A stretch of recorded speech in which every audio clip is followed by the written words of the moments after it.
जब न्याय की चौखट पर शासन की हठधर्मिता से कानून की मर्यादा भंग होने लगे तो सुप्रीम कोर्ट का हस्तक्षेप केवल एक निर्णय नहीं रहता बल्कि संवैधानिक मूल्यों का संरक्षक बनकर सामने आता है। अक्सर देखा गया है कि सत्ता के गलियारों में बैठे हुक्मरान अपनी कलम की ताकत को कानून की प्रक्रिया से ऊपर समझने की भूल कर बैठते हैं। आज का मामला महज एक आपराधिक अपील का नहीं है बल्कि उस प्रोसीजरल मर्यादा की पुनर्स्थापना का भी है जिसका उल्लंघन उत्तर प्रदेश के गृह विभाग और पुलिस प्रशासन ने बड़े ही गैर कानूनी तरीके से किया था। आज का केस आप सामने स्क्रीन पर देख पा रहे हैं। कानून का स्थापित सिद्धांत है कि जब किसी मामले में मजिस्ट्रेट ने पुलिस इन्वेस्टिगेशन के बाद अंतिम रिपोर्ट यानी क्लोजर रिपोर्ट को स्वीकार कर लिया हो तो वह केस कानून की दृष्टि से एक क्लोज्ड चैप्टर बन जाता है। इसे दोबारा खोलने के लिए केवल और केवल कोर्ट की अनुमति ही चाबी का काम कर सकती है। किसी सचिव या पुलिस अधीक्षक का एडमिनिस्ट्रेटिव ऑर्डर कोर्ट की अनुमति का स्थान नहीं ले सकता है। इसी प्रशासनिक ज्यादती की कहानी साल 2013 में फिरोजाबाद के एक महिला थाने में दर्ज केस अपराध संख्या 70 ऑफ 2013 से शुरू होती है। इस केस में बलात्कार जैसी संगीन सेक्शंस के तहत प्रमोद कुमार और कुछ अन्य लोगों के खिलाफ एक एफआईआर दर्ज की गई।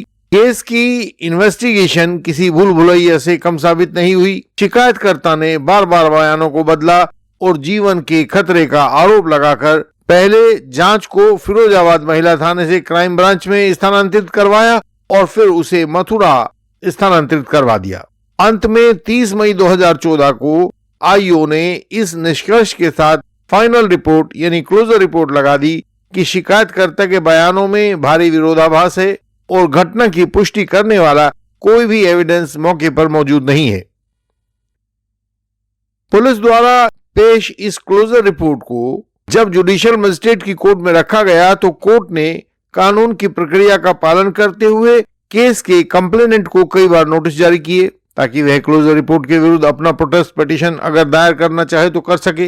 लेकिन शिकायतकर्ता जो महिला थी न तो कोर्ट में उपस्थित हुई और न ही उसने कोई प्रोटेस्ट पिटीशन कभी दायर की। आखिर में 14 सितंबर 2015 को जुडिशियल मजिस्ट्रेट ने उपलब्ध दस्तावेजों और मेडिकल रिपोर्ट्स के आधार पर उस क्लोजर रिपोर्ट को स्वीकार कर लिया। मजिस्ट्रेट का यह आदेश एक जुडिशियल स्टैंप थी जिसने आरोपियों को उस समय सभी धाराओं से सभी आरोपों से मुक्त कर दिया। परंतु न्याय की इस शांत झील में लगभग 3 साल के लंबे मौन के बाद तब हलचल हुई जब शिकायतकर्ता ने जिला जज के यहां रिवीजन पिटीशन डाली और साथ ही राष्ट्रीय मानवाधिकार आयोग एनएचआरसी का दरवाजा भी खटखटा दिया। मानवाधिकार आयोग जिसकी निगाह हमेशा पुलिस या जांच की खामियों पर लगी रहती है, आयोग ने 2019 में एक आदेश पारित किया कि उत्तर प्रदेश के डीजीपी को निर्देश दिया जाए कि जांच के तौर तरीकों पर एक फैक्ट फाइंडिंग इंक्वायरी करो और यह पता लगाओ कि किसने गड़बड़ी की थी और साथ ही पीड़ित पक्ष को मुआवजा भी दिया जाए। यहीं से उत्तर प्रदेश प्रशासन की उस कार्यशैली का जन्म हुआ जिसमें कोर्ट के अधिकारों पर अतिक्रमण की शुरुआत की गई। हुआ यह मानवाधिकार आयोग के निर्देशों की आड़ में सरकार के एक अंडर सेक्रेटरी ने सीधे सीबीसीआईडी को मामले की पुनः जांच करने का आदेश जारी कर दिया। इस अंडर सेक्रेटरी की चिट्ठी ने कानून के प्रावधानों और कोर्ट की नजीरों को धुएं में उड़ा दिया। लिखित कानून और अदालती फैसलों के अनुसार यदि एक बार मामला अदालत के द्वारा बंद कर दिया जाए तो उसके बाद पुलिस अपनी मर्जी से फर्दर इन्वेस्टिगेशन का ऑर्डर जारी नहीं कर सकती है।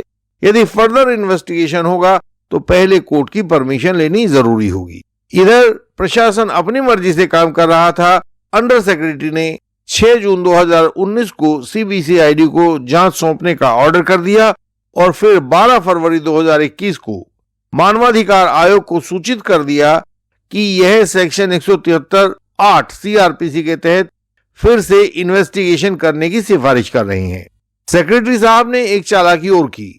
औपचारिकता के लिए आईओ ने मजिस्ट्रेट के पास फर्दर इन्वेस्टिगेशन की अनुमति के लिए आवेदन तो लगा दिया, लेकिन कोर्ट ने कभी कोई ऐसी अनुमति प्रदान नहीं की कि हां फर्दर इन्वेस्टिगेशन किया जाए। बिना मजिस्ट्रेट कोर्ट की अनुमति के ही पुलिस अधीक्षक एसपी आगरा ने कानून का मालिक बनते हुए स्वयं ही जांच अधिकारी को आगे बढ़ने और मासिक प्रगति रिपोर्ट भेजने का ऑर्डर भी दे दिया। आप ध्यान से देखेंगे तो पाएंगे कि यह पुलिसिया तंत्र की वह समानांतर न्याय प्रणाली थी जिसने इलाहाबाद हाई कोर्ट को भी एक बार को भ्रमित कर दिया। जब अपलेंट प्रमोद कुमार ने हाई कोर्ट में इस पुलिसिया जांच की शुरुआत को चुनौती दी तो हाई कोर्ट ने यह कहकर याचिका खारिज कर दी कि बलात्कार जैसे गंभीर अपराधों में जांच रोकी नहीं जा सकती है, जांच को जारी रहना चाहिए।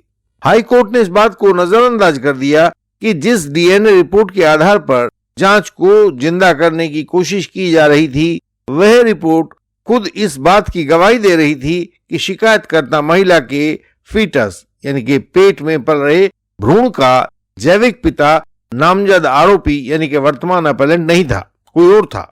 इसके बाद जब मामला सुप्रीम कोर्ट के सामने पहुंचा तो सुप्रीम कोर्ट ने इस कानूनी गड़बड़ जाले को भांप लिया और कहा कि पुलिस की शक्ति असीमित नहीं होती, वह जो कुछ चाहे उसे कर नहीं सकती। सेक्शन 173(8) के तहत जब भी जांच करना पुलिस को जरूरी हो तो यह उसका अधिकार नहीं है, बल्कि इसके लिए उसे मजिस्ट्रेट की अनुमति लेनी होगी, उसके बाद ही आगे जांच की जा सकती है। बिना अनुमति के जांच को शुरू करना जुडिशियल मर्यादा का उल्लंघन है। सुप्रीम कोर्ट ने अपने पुराने फैसलों विनय त्यागी वर्सेस इरशाद अली जो 2013 का केस था और पिदाम्बरम वर्सेस स्टेट ऑफ केरला जो 2024 का केस था, उनका हवाला दिया।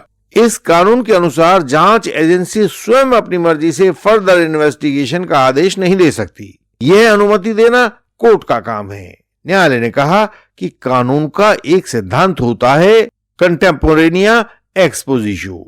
इस सिद्धांत के अनुसार पुलिस जांच शुरू करने से पहले अदालत की अनुमति लेकर तभी आगे बढ़ सकती है, यही कानून की अनिवार्यता है। पुलिस अधीक्षक आगरा का व्यवहार न केवल अधीक्षक के जुरिसडिक्शन से बाहर था, बल्कि वह अदालत की शक्तियों को कमतर आंकने वाला एक अनबिकमिंग कंडक्ट भी था, अनुचित व्यवहार था। अपने ऑफिस की शक्ति से कई अधिकारी मायोपिया के शिकार हो जाते हैं और उन्हें थोड़ी दूर पर स्थित कानून की प्रोसीजर दिखाई नहीं देती, वे खुद को कानून से ऊपर समझने लगते हैं। अंत में 4 फरवरी 2026 को दिए गए इस आज वाले केस के ऐतिहासिक फैसले में सुप्रीम कोर्ट ने हाई कोर्ट के आदेश को और उसके साथ ही प्रशासन के उन तमाम पत्रों और पुलिस या ऑर्डर्स को रद्द कर दिया जिन्होंने बिना अनुमति के कानून का उल्लंघन कर दिया था। अदालत ने बता दिया कि भले ही मामले की गंभीरता कितनी भी क्यों ना हो, लेकिन कानूनी प्रक्रियाओं को बाईपास करने की इजाजत किसी भी कार्यकारी अधिकारी को नहीं दी जा सकती। ऐसे में यह फैसला उन लोगों के लिए एक सबक है जो मान लेते हैं कि प्रशासनिक आदेशों के द्वारा अदालती फैसलों को बाईपास किया जा सकता है।